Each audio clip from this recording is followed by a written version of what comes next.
Halo semua, balik lagi bareng gue Pian Rafe. Dan seperti biasa di video kali ini gue bakalan lanjutin alur cerita yang sebelumnya pernah gue upload. Dan gak kerasa juga gue udah sampai ke session 20 nya ya dari alur cerita Benua Kaisar ini, atau kelanjutan dari Battle Throne Heaven. Tanpa banyak basa-basi lagi, yuk kita langsung cek episode aja alur ceritanya.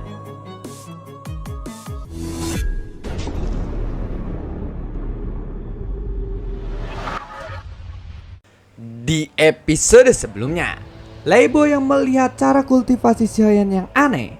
Saat ini Leibo lalu merasa dia ingin mencobanya. Ya, sepertinya aku harus mencoba itu, ucap dari Leibo. Setelah itu, Leibo agak ragu-ragu sebentar. Dia mulai menelan bubur petir itu langsung ke mulutnya seperti yang Xiaoyan lakukan. Tetapi, ketika dia melakukan gigitan pertamanya, Leibo langsung menyesalinya. Kekuatan yang kuat dari bubur petir mengobrak-abrik tubuhnya, dan Leibo harus menekannya untuk waktu yang lama sebelum dia bisa menyerap kembali kekuatan petir yang terkandung di dalam bubur petir itu. Yang membuat Leibo menyesal adalah memang ada bau pesing dari bubur petir ini. Untuk ini Leibo hanya bisa mengacungkan jempol saja kepada Xiaoyan. Tidak heran aku tidak bisa menjadi orang yang terkenal. Orang-orang hebat pasti melakukan cara kultivasi yang tidak masuk akal seperti itu, ucap dari Leibo. Setelah itu Leibo pun lalu menghela nafas panjang. Sementara itu, di lautan petir di tubuh Xiaoyan masih meningkat. Dan setelah duduk berdampingan untuk waktu yang lama, klon leluhur iblis immortal juga secara perlahan membuka matanya. Setelah Xiaoyan berhasil merebut tubuhnya, emosi leluhur iblis juga berubah. Ekspresi leluhur iblis immortal ini tampak lebih tenang, dan dia tidak berekspresi sangar lagi. Tubuh fisik ini sepenuhnya diperbaiki, tetapi ini pasti membutuhkan waktu yang tidak sebentar. Aku memerlukan pil penyembuhan tingkat tinggi untuk memulihkannya secara perlahan, agar tubuh fisik ini menjadi semakin kuat, ucap dari Xiaoyan di dalam hatinya. Sekarang dia sudah sedikit memahami tentang klon leluhur iblis immortal. Xiaoyan lalu berdiri dan melihat pakaian klon leluhur iblis immortal itu. Pakaiannya sangatlah terlihat compang-camping. Jadi Xiaoyan pun ingin segera mengganti pakaiannya. Xiaoyan perlahan melepaskan jubahnya. Tubuh fisiknya memang sangat kuat, tetapi kondisinya saat ini sangatlah buruk, ucap dari Xiaoyan. Ada banyak pola corak seperti bekas luka pada kulit klon leluhur iblis immortal ini yang tidak dapat dimengerti oleh Xiaoyan. Xiaoyan tidak menghapusnya. Bagaimanapun, klon ini mungkin akan berubah atau berguna untuk Xiaoyan di masa depan. Klon leluhur iblis ini sedang dikendalikan oleh Xiaoyan. Lalu Xiaoyan pun menatap Su Tianli di udara. Senior Su Tianli, aku telah melupakan apa yang Anda katakan. Dapatkah Anda membantuku sekarang? Ucap dari Xiaoyan yang sedang menggunakan klon leluhur iblis immortal. Setelah itu Su Tianli pun lalu bergetar hebat dan petir-petir menyambar di sekelilingnya. Aku dapat membantu dan melayanimu sebagai tuanku, tetapi ada satu hal yang harus kamu setujui, ucap dari Su Tianli. Senior, katakan saja apa itu, ucap dari Xiaoyan. Kita semua adalah makhluk dunia Senki. Terlepas dari hidup dan mati, aku akan terus berjalan beriringan bersama dunia Senki. Apa yang akan kamu lakukan di masa depan tidak boleh bertentangan dengan dunia Senki. Dan kamu harus berjuang untuk dunia Senki, ucap dari Su Tianli. Ya, aku tahu itu. Aku memang melakukan semua ini untuk melindungi dunia Senki, jawab dari saya. Setelah itu Su Tianli pun langsung melesat dan melayang di depan klon leluhur iblis immortal. Xiaoyan pun tidak ragu-ragu lagi. Dia pun langsung membuka mulutnya secara perlahan, dan Su Tianli menyapu tubuh klon leluhur iblis immortal. Setelah beberapa saat, klon tubuh leluhur iblis immortal itu bergetar hebat. Buar! Kekuatan petir yang hebat pun menyatu menuju klon leluhur iblis immortal. Tubuh fisiknya pun yang tadinya hancur mulai pulih kembali secara cepat, dan auranya terus meningkat. Sangat disayangkan bahwa kantung sumber gas tubuh leluhur iblis immortal ini telah benar-benar rusak dan hampir tidak mungkin untuk memperbaikinya. dan leluhur iblis ini melakukannya dengan sengaja. Xiaoyan pun bisa menebaknya dengan mudah. Setelah leluhur iblis immortal ini terjebak di sini dalam waktu yang sangat lama, saat Silong menahannya, Su Tianlei terus menyiksanya. Dia lalu menghancurkan kantung gasnya agar setelah dia mati, dia bisa menjadi mayat hidup. Dan ini terbukti dia bisa bertahan lebih lama dengan cara seperti ini. Tetapi leluhur iblis immortal ini tidak pernah menyangka bahwa dia akan tidak mati. Tetapi dia juga menyadari cara memperkuat tubuh fisiknya. Ketika Su Tianlei mencoba menyaksikannya lagi, tetapi itu malah menjadi menghancurkan leluhur iblis immortal ini. Malah tubuh fisik leluhur immortal ini menjadi lebih kuat lagi. Sehingga pada akhirnya Su Tianlei tidak bisa menekannya lagi. Justru karena inilah leluhur iblis immortal memiliki rencana untuk bisa terlepas dari jeratan Silong dan juga Su Tianlei. Namun, di luar dugaan, ada Xiaoyan menghancurkan semua rencananya yang telah diatur ribuan tahun lalu. Xiaoyan tidak hanya membuat rencananya gagal, tetapi juga mencegahnya menjadi mayat hidup iblis. Namun memang selalu ada sesuatu yang terjadi di luar rencana. Sehingga akhirnya leluhur iblis ini tidak mengerti bagaimana caranya seseorang fighting god bintang 5 bisa melakukan semua ini. Xiaoyan melihat proses pemulihan ulang tubuh fisik leluhur iblis immortal ini di hadapannya. Meskipun klon leluhur iblis immortal ini tidak akan mempunyai sumber gas lagi, Xiaoyan masih bisa merasa bahwa kekuatan fisik leluhur iblis immortal ini benar-benar sangat luar biasa. Terutama saat Su Tianlei mengalirkan petir ke seluruh tubuh iblis immortal ini. Kekuatan petir yang agung pun mengalir di tubuh fisik klon leluhur iblis immortal dan membuat kekuatan fisik dari klon leluhur iblis immortal ini menjadi lebih kuat lagi. Semua kekuatannya yang selain di tubuhnya sendiri itu lebih banyak berasal dari kekuatan petir Su Tianlei. Kekuatan petir Su Tianlei ini lebih kuat daripada petir di tubuh Lei Bo. Ini bukan karena masalah peringkat dari Heart Thunder-nya, tetapi ini karena Silong adalah mantan pemilik Su Tianlei dan Silong adalah petarung immortality. Hal inilah yang membuat Su Tianlei jauh lebih kuat. Aku lahir dalam kehampaan. Namaku adalah Su Tianlei dan kekuatanku ini dapat menghancurkan kehampaan. Dengan ledakan yang kumiliki, jika kamu ingin mewarisi kekuatanku, kamu harus membutuhkan tubuh yang lebih kuat lagi. Jika tidak, tubuhmu sendiri akan hancur karena kekuatanku. Apakah kamu sudah mengerti? Ucap dari Su Tianlei. Bagaimana caranya untuk menggunakan kekuatan petirmu? Apakah ada suatu pantangan? Tanya dari Xiaoyan. Bagaimana caranya menggunakannya? Ya, kamu tinggal pakai saja dan tidak ada pantangan sama sekali. Setelah menggunakannya, maka akan ada nada dua kemungkinan, yaitu musuhmu mati atau kamu yang mati, ucap dari Su Tianlei. Mendengar itu Xiaoyan pun hanya bisa tersenyum getir saja. Klon leluhur iblis ini melayang di udara, sedangkan Xiaoyan lalu memejamkan matanya. Ya, dan dia pun bertanya tentang Su Tianlei lagi. Lalu Xiaoyan merasa kekuatan Su Tianlei ini ada di dalam tubuhnya. Xiaoyan awalnya ingin membiarkan klon leluhur iblis ini masuk ke dalam bubur petir untuk di tempat tubuhnya menjadi lebih kuat lagi. Tetapi setelah mempertimbangkannya dengan cermat, Xiaoyan lebih memilih untuk tidak melakukan itu. Dan singkat cerita, Xiaoyan telah berada di alam ini selama beberapa tahun. Pada saat yang sama, ada kapal yang melintas di lautan Point.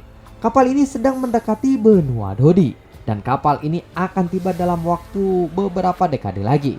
Meskipun begitu, Xiaoyan masih tidak tahu bahwa benua Dodi akan mengantarkan musuh yang bahkan lebih menakutkan daripada dunia Dewa Darah. Meskipun Xiaoyan mengetahui ini, Papiliun Qianji di kuil kuno sudah mendapatkan beritanya. Permaisuri yang sedang duduk di singgasana aula utama telah mengetahui peristiwa besar yang terjadi di seluruh dunia Senki. Peran kuil kuno kali ini bahkan lebih jelas. Mereka seperti mata yang besar ditempatkan di dunia Senki. Mereka mengetahui segala informasi tentang perubahan yang terjadi di seluruh dunia. Lalu permaisuri pun mengetukkan jarinya 3 kali di atas meja. Kemudian ada sekelompok tokoh yang datang ke aula dengan kecepatan yang sangat cepat. Ken Yun dan juga 3 dewa semuanya telah hadir di sini. dunia saudara ke-9 kalian sedang dalam masalah. Karena yang mulia Papilion kedua dari aliansi dewa, Bai Xingyu, sedang bergegas menuju ke sana. Cepat segera beritahu Bayan Hua dan segera pergi ke sana dengan cepat, ucap dari Permaisuri. Semua orang langsung mengangguk dengan tegas setelah mendengar perintah itu, dan mereka segera mengepalkan tinju mereka lalu meninggalkan aula secepat mungkin. Kemudian mereka mulai menghubungi para informan di benua Dodi. Adapun mengenai sekuat apa kekuatan yang misterius ini, mereka masih belum mengetahuinya hingga saat ini. Tetapi yang jelas kekuatan ini jauh lebih kuat daripada aliansi dewa. Permaisuri berpakaian lebih elegan hari ini. Dalam jubah putih, hanya menggunakan jepit rambut di atas kepalanya saja. Meskipun dia sedikit terlihat malas, dia masih memancarkan kecantikan yang memikat. Dan meskipun kamu adalah reinkarnasinya, mungkin ada beberapa perbedaan dalam karaktermu. Tetapi aku akan tetap melindungi rumahmu, ucap dari sang permaisuri sambil memandang lukisan yang mirip sekali dengan Xiaoyan. Tidak lama kemudian, Ken Yun pun segera bergegas dan buru-buru melangkah ke aula untuk bertemu dengan permaisuri. Ada apa? Ucap dari permaisuri. Ada dua orang yang sedang berada di dekat benua Dodi. Mereka adalah Leibo dan juga Wu Tianyu. Jika mereka bergegas ke benua Dodi dengan kecepatan penuh, mereka dapat tiba dalam beberapa dekade saja, ucap dari Ken Yun. Baiklah kalau begitu, beritahu mereka berdua sesegera mungkin untuk pergi ke benua Dodi secepat mungkin, jawab sang permaisuri. Apakah kita perlu mengirimkan bantuan dari yang lainnya? Tanya dari Ken Yun lagi. Untuk menghadapi Bai Xingyu, Leibo dan juga Wu Tianyu saja sudah cukup, ucap dari sang permaisuri. Mendengar itu, Ken Yun pun lalu mengangguk. Kemudian, Ken Yun segera mengirimkan pesan transmisi ke Leibo dan juga Wu Tianyu. Leibo di sini bukan Leibo yang ada di Xiaoyan mungkin ya, karena namanya sama. Ternyata masih banyak rahasia di kuil kuno yang bahkan Xiaoyan tidak mengetahuinya. Sementara itu di lautan Poi Barat, kapal raksasa dari aliansi dewa telah melewati lubang teleportasi raksasa dan tiba di Thousand Star City. Ini berarti bahwa mereka telah dekat dengan benua Dodi. Bukankah kita dilarang untuk pergi ke sini? Ucap dari Jiansu. Sebaiknya aku memberitahu kalian tentang tujuan perjalanan kita. Saya diperintahkan oleh wakil pemimpin Yuan Bai untuk membunuh semua orang. Kamu pasti tahu seseorang yang aku targetkan kali ini, bukan? Kalian pasti ingat bahwa aliansi dewa pernah mengirim pasukan ke Hongmen Star untuk membunuh satu orang. Dan identitas orang ini adalah reinkarnasi dari Supreme, ucap dari Bai Xingyu. Itu benar, tetapi apakah ini ada hubungannya dengan orang yang akan Anda bunuh kali ini? Tanya dari Jiansu lagi. Kali ini yang mulia Papilion ke-9 dari aliansi dewa yang baru dipromosikan telah terbunuh. Dan dia telah dibunuh oleh reinkarnasi Supreme. Ternyata reinkarnasi Supreme masih hidup, ucap dari Bai Xingyu. Setelah mendengar itu, ekspresi Jiansu dan juga Wu Zhen awalnya masih tetap acuh tak acuh. Tetapi Jiansu sadar jika dia tetap seperti ini, itu akan menimbulkan kecurigaan. Jadi dia segera berpura-pura terkejut. Setelah Wu Zhen melihat Jiansu, dia juga ikut berpura-pura terkejut. Keterampilan akting Wu Zhen terlalu kaku. Untungnya, Bai Su lebih fokus kepada Jiansu. Dan jika dilihat dari ekspresinya, Bai Xingyu sepertinya tidak merasa curiga sedikit pun kepada mereka. Apakah kamu yakin dengan berita itu? Tanya dari Jiansu. Aku yakin sekali, jawab dari Bai Xingyu. Kalau begitu, dia harus segera dibunuh, ucap dari Jiansu kembali. Mendengar itu Bai Xingyu pun menghela nafas lega. Tetapi saat ini, Jiansu merasa cemas karena dia tidak bisa memberitahukan Xiaoyan mengenai hal ini. Berita tentang kedatangan aliansi dewa menyebar dengan cepat di The Thousand Star City. Munculnya kapal aliansi dewa ini tidak diragukan lagi merupakan peristiwa yang sangat besar. Semua orang menebak bahwa tentang apa tujuan mereka datang ke tempat ini, tetapi saat ini Xiaoyan bahkan tidak tahu bahwa bahaya yang sedang mendekati benua Dodi saat ini. Leibo masih berada di dalam bubur petir dan Valkyrie juga masih duduk bersila di udara. Tetapi tiba-tiba slip giok di tangan mereka bersinar dengan cahaya keemasan. Saat melihat cahaya keemasan pada slip giok itu, ekspresi mereka berdua tiba-tiba menjadi lebih serius. Karena jika slip giok itu mengeluarkan cahaya keemasan, Itu menunjukkan bahwa ada masalah darurat dengan tingkat bahaya tertinggi. Kemudian mereka segera membaca pesan yang masuk di dalam selip batu giok itu. Kemudian sosok Lebo pun segera bergegas keluar dari bubur petir. Begitu juga dengan Valkyrie, dia pun bersiap-siap untuk segera pergi. Bai Xingyu akan menyerang benua Dodi. Kita harus menghentikannya secepat mungkin, ucap dari Lebo dan juga Valkyrie secara serempak. Bai Xingyu ini terdengar agak familiar namanya, tetapi siapa ya? Ucap dari Lebo. Dia adalah yang mulia Papilion kedua dari aliansi dewa. Kekuatannya mungkin berada di tingkat fighting god bintang 7. Untuk kekuatan pastinya, aku sendiri belum mengetahuinya, jawab dari Valkyrie. Seharusnya kita masih belum terlambat. Ayo kita bergerak sekarang, ucap dari Lebo. Tetapi pada saat ini, klon leluhur iblis immortal yang duduk bersila tiba-tiba membuka matanya dan menatap ke arah Lebo. Senior Lebo, bisakah aku mendengar sekali lagi apa yang kamu katakan barusan? Ucap dari Xiaoyan dalam wujud leluhur iblis immortal. Bai Xingyu, dia adalah yang mulia Papilion kedua aliansi dewa. Dia berencana untuk menyerang dunia Dodi, ucap dari Lebo. Mendengar itu, Xiaoyan pun segera berhenti berkultivasi. Dan mata Xiaoyan tiba-tiba memancarkan niat membunuh yang sangat kuat. Sosok Xiaoyan pun langsung bergerak bersama dengan klonnya. Dia bahkan tidak menunggu Lebo dan Valkyrie. Xiaoyan segera keluar dari ruangan itu. Xiaoyan dan juga klon leluhur iblis immortal bergegas keluar. Dan pada saat ini Lazy, Ding Yue dan juga Xia Jinghui masih menunggu Xiaoyan di luaran sana. Kita segera pergi dari sini, ucap dari saya. Xia Jinghui dan juga Ding Yue saling memandang ketika Xiaoyan berkata seperti itu. Karena melihat ekspresi Xiaoyan, mereka tahu pasti ada sesuatu yang sangat penting terjadi di luaran sana. Kemudian mereka segera memasuki cincin penyimpanannya lagi. Dan Xiaoyan pun dan juga Lazy melesat dengan kecepatan tercepatnya. Setelah sampai di luar istana petir, Xiaoyan meminta Ding Yue untuk mengeluarkan kapal interpitnya.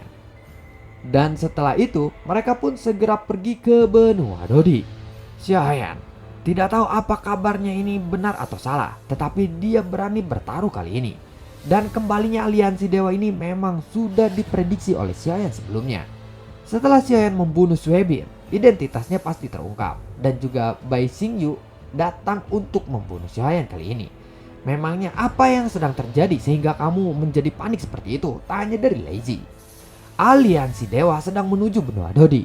Aku tidak bisa membiarkan mereka membahayakan benua Dodi sedikit pun, ucap dari Xiaoyan. Di dalam lautan Void, ada sebuah kapal yang dipimpin oleh Chang Yuhua. Sepertinya mereka telah menunggu Xiaoyan. Setelah melihat kapal interpit, Chang Yuhua pun tersenyum. Tetapi kapal interpit ini melesat dengan sangat cepat, sehingga mereka tidak bisa mengejarnya. Namun Xiaoyan tidak pergi begitu saja. Dia segera mendekat ke arah Chang Yuhua. Luar biasa, aku tidak menyangka kamu benar-benar bisa keluar hidup-hidup dari sana, ucap dari Chang Yuhua yang saat ini memandang ke arah Xiaoyan. Tetapi pada saat ini wajah Xiaoyan terlihat lebih serius.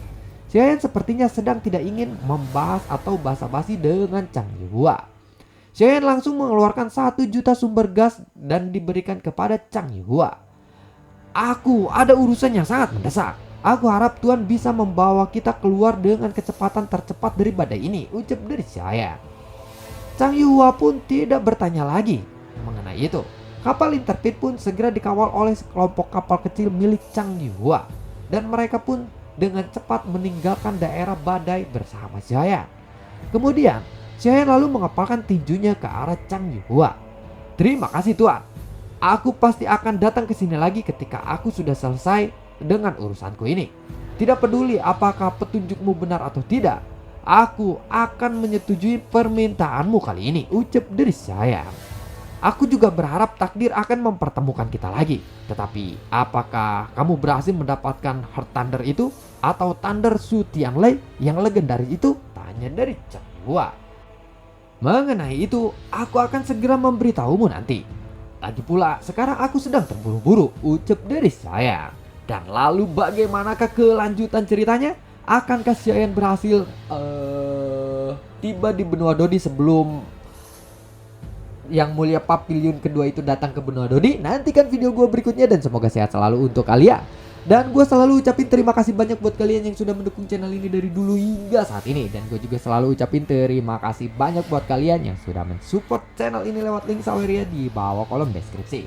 Sampai ketemu lagi di video gue berikutnya dan semoga sehat selalu untuk kalian. Assalamualaikum dan sampai jumpa. Dadah.